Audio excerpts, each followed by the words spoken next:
ప్రతి మనిషి జీవితంలో కొన్ని సందర్భాలలో క్లిష్టమైన పరిస్థితులను ఎదుర్కోవాల్సి వస్తుంది. బ్రతకడం కష్టం అనిపిస్తుంది.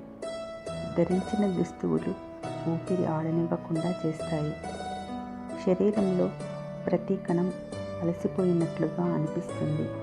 మనుషులందరి నుండి దూరంగా పారిపోవాలి అనిపిస్తుంది. ఆత్మ ఎవరికీ చెప్పుకోలేని బాధను, దానివల్ల వచ్చే కోపాన్ని బంధిస్తూ ఉంటుంది. ఏమీ చేయలేని పరిస్థితి.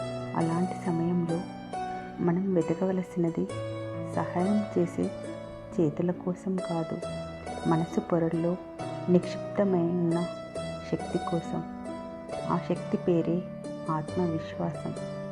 క్లిష్టమైన పరిస్థితులను ఆత్మవిశ్వాసంతో దాటాలి.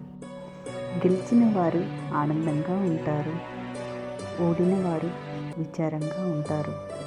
అవి రెండు శాశ్వతం కాదని తెలిసిన వారు నిత్యం సుఖంగా ఉంటారు. ఆకాశంలో గాలిపటం ఎగరాలి అంటే దారం కావాలి. అది క్రింద పడకుండా ఉండాలి అంటే గాలి కావాలి. కానీ ఇవి రెండు ఎవరికీ కనిపించవు. మనిషి కూడా అంతే. అందరికీ నీ విలువ తెలియాల్సిన అవసరం లేదు. నువ్వు కావాలి అనుకున్న వారికి తెలిస్తే చాలు.